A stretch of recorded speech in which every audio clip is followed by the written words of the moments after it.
into the day with the dawn ringing in my ears. Oh, I tune to my TV show. No better way, I gotta get myself into gear. Let's go. Oh, and I feel good today with my wake up in the morning espresso. I feel good today. It's my feel good breakfast show. Good morning, you beautiful souls. Welcome to it. Yes. It has begun. It's official. It's a brand new day. It's a Thursday. Oh man, the week's flying, eh? Oh, it is flying past. Brand new month is already now well on its way. We couldn't be happier to have you join us. Kind of feels like a klein Vrydag a little bit It always today. is. I mean, we're we're going from to Cape try. Town, so definitely is. Yeah, we're going to try and make you feel I like keep the it. culture real, and I'm celebrating every day because again today we woke up with life. We woke up with the opportunity to make magic with everything that we've been blessed with, of course. Now, today's going to be a fun day. It's a fun day set with so much fun. Obviously, this morning we are going to meet the performing duo who have set sails on cruise ships and wowed audiences across the globe. Now, they go by the name of Enticed Duo, and boy, does that sound enticing. It does sound nice and enticing this morning. Some amazing performances for you. Then Grant, our gaming fiancé dad guru, is going to be joining us in the studio, and he's brought along his gadgets, as he does, and a brand new game that we can hopefully all challenge each other with. Forza Horizon 5. Get warmed up, get the engine started. I'm sure the kids are going to love this one during the festive season. Well, the big kids as well. Definitely this big kid for sure. And finally, of course, in the show, I hope you are ready to take on a new furry four-legged friend. What am I talking about? The time is right. Stay tuned. Carissa Nafta is sharing the top tips on easing a new dog into your home. Oh, I was that dog again yesterday, buddy. Yesterday. This close, almost a dog and a cat. We love it, but hopefully we'll have to find that forever home for some of those pets that are so deserving of that. So a little bit of everything this morning. So I suppose we should balance out this masculine energy with the gorgeous woman. Good morning, Zoe. Oh, gentlemen, I love hanging out with you too, and of course it is also great to hang out with you. A very good morning. This is the top part of the show where we get to connect with you on social media, and today is no different because, like Graham and Raul said, today is all about games and the kids, and we want to know from you on social media, which games do you love to play with your kids? Let us know. Head on over to Facebook. Tell us, are you perhaps a family that loves to play, you know, in Afrikaans noem ons dit aan, or hide and seek, if you maybe like to play Blinnemall. Those are some of the games we love playing as kids. Or perhaps you're more of a board game family or a card game family. Let us know, and don't forget that hashtag Expresso show. Well, I guess you need to go and grab your breakfast, refill those coffee cups, because it's time for the news. Thank you so much, Zoe. Now, I'm just getting nostalgic thinking of all the games I used to play as a kid. Three Stokkies is one that definitely stands out for me, but of course, let us know. Now, it's just gone past the hour. It's time to take a look at the news this morning, and starting off with national fronts. The CEO of Petroleum Agency of SA, Pindile Masangana, says an additional 3,000 megawatts of gas-generated electricity is expected to be added to the national electricity grid early next year. Now, she was speaking at the Africa Energy Week conference in Cape Town as SA continues to hit by rolling blackouts. Now, South Africa's transition from coal-generated electricity to gas energy was one of the topics of discussion during the 2 days of conference. Now, Masangana said natural gas technologies were the fastest alternative to be added to the grid. And meanwhile, the Minerals Council is asking the government to shorten the process by which Eskom urgently needs to procure spare parts for power stations and infrastructure. Now, the CEO of Minerals Council, Roger Baxter, says the council is also asking the government to introduce measures such as tax benefits to encourage private investment into energy generation. Now, Baxter says the mining industry has continued to grow and created jobs despite the devastating effects of COVID-19 restrictions on the economy. But the continuing power shortages pose a danger to the sector. Now, to take a look at international news fronts, and starting off in Mozambique, where the former finance minister, Manuel Chang, jailed in South Africa since 2018, will be extradited to the US. Now, the Gauteng High Court in Johannesburg ruled this yesterday, and in terms of the ruling, Chang would be extradited to the US to stand trial for alleged criminal offenses involving $2 billion. Now, in August, Justice Minister Ronald Lamola ordered that Chang be extradited to Maputo. Now, the ruling was a victory for Mozambican civic society groups who feared that he had been extradited to Mozambique and he would not be held accountable. And now to take a look at news in the U.S., the House of Representatives Committee investigating the deadly attack on the U.S. Capitol can access former President Donald Trump's White House records. A federal judge has ruled in a clear victory from congressional oversight powers. Now, Trump had argued that the materials requested by the House committee were covered by a legal doctrine known as executive privilege that protects the confidentiality of some White House communications. Now, the House committee has said it needs to be requested and the materials be requested in order to understand the role Trump may have played in fomenting the riot. And next, early morning surprise for residents of the City of Roses. Now, South Africans tend to smile when foreigners think wild animals roam the streets here, but every once in a while, this actually does happen. Now, in 2020, citizens were shocked to find a hippo spending time in the surrounds of Fourways in Johannesburg. Now, on Tuesday, residents of Groenvlei in Bloemfontein were gobsmacked to see two huge rhinos casually roaming the streets in early hours of the morning. Now, Shaka and Shakira, each weighing 2.4 tons and are from a well-known local wildlife estate, are close friends and, the close friends who alerted the owner of the rhinos of their whereabouts, prompting him and his helpers to scramble out of bed to search for them. Now, the pair apparently sauntered out of the estate after the gate was left open during ongoing construction. And they had managed to get close to a local shopping complex in the course of their 20-minute excursion. But fortunately, it wasn't necessary to dart them. They were merely guided back to the estate by employees whose voices they are very familiar with. Now, on that happy note and return, I leave you with the news and we'll catch up in the next hour. But for now, it's time to take a look at the sport with G.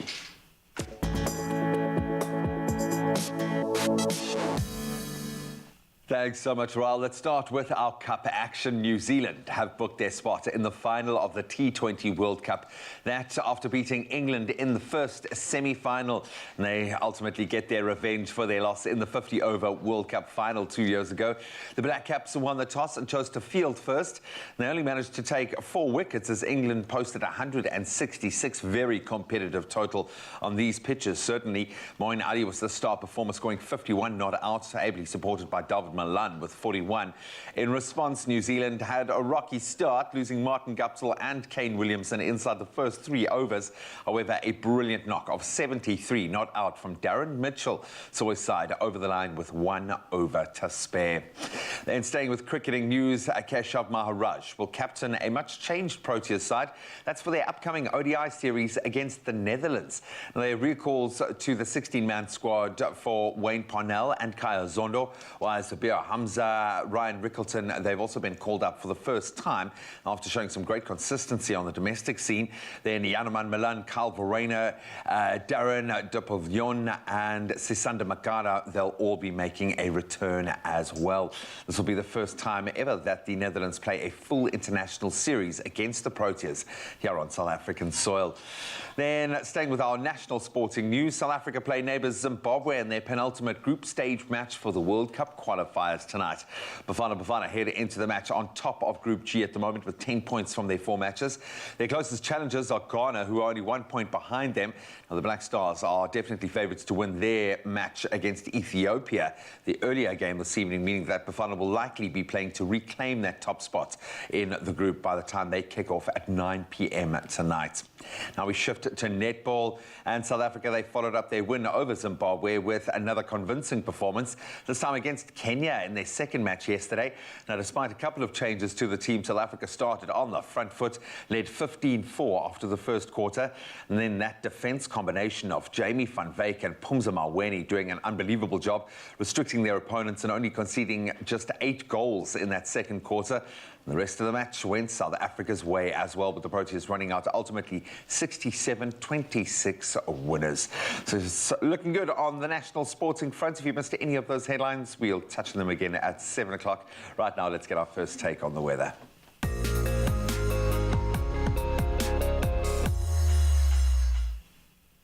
Thank you, Graham. And the first draft of an agreement originating from the COP26 climate conference in Glasgow, Scotland, setting out how the world will tackle climate change has been published.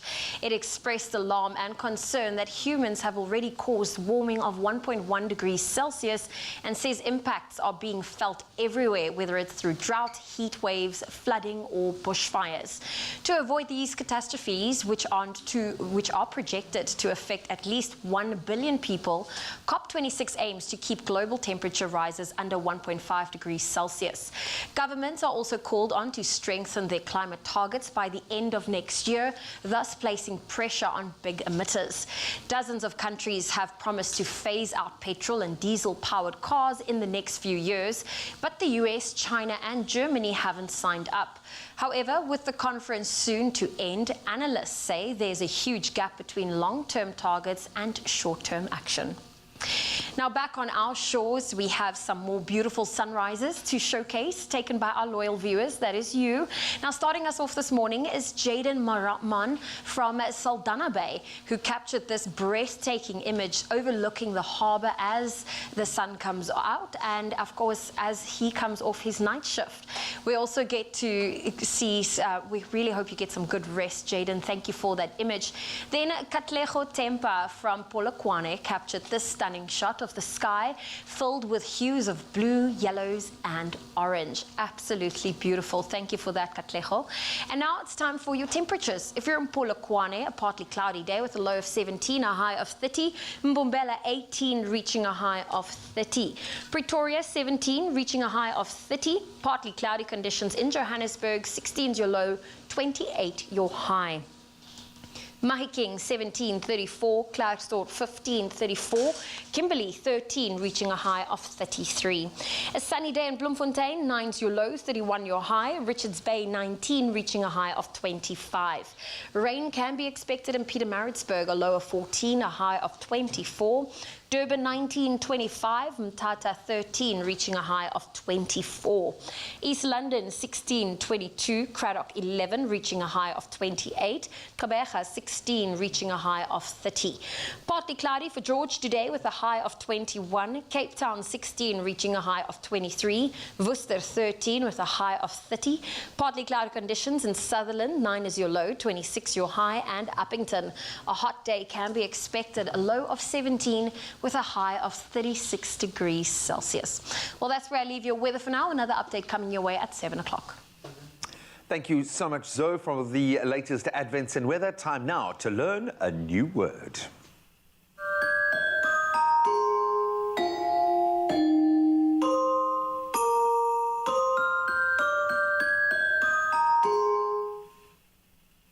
Well, by now you should know the drill. We are passionate about literacy. Reading is a gift that is definitely being shared in our own words this festive season. We love this campaign and we love that we're putting a South African spin on the festive season as well. Yeah. So why not gift your words to the children of South Africa this year? Yeah, I absolutely love this, and throughout the year we've been adding something special to what is going to be absolutely special. And I think for everybody in South Africa, they're going to love this. Now, you can be a part of the change, one word, one translation, and one page at a time too, and you can help co-author these children's festive stories written in our local languages, which is so important. And we're giving you a word to translate this morning, and of course with the festives coming up, we always do these things a lot. We're talking about the word traditions. Yeah. All right. I think it's so fitting. I think it's perfect. Yeah, especially because we're trying to tell a South African kind of festive story here. So we've got different traditions. Maybe a braai is part of that tradition. Maybe family is at the heart of your Christmas tradition.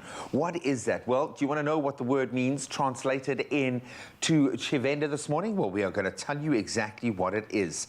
Traditions translated into Tshivenda is Sialala. Sialala. I love it. It's got this like power and weight to it. Like, listen everybody, See ya la la. You can imagine a father telling his son, Yes, yes. and the son feeling the weight of responsibility of his family traditions. I love it. Now, it's already conjuring something in our minds, which means it's on the mark. So you can help us out and gift words like this festive season and help to co-author an entire festive-themed story to be added to the Cadbury Dairy Milk in our own words library so that all children in South Africa can enjoy wondrous stories of the most wonderful season. Yeah, now all you got to do this, of course, and get involved is visit cadbury.co.za and follow at Cadbury Dairy Milk SA, which is on Facebook, or Cadbury_SA on Twitter and Instagram. And you can start translating your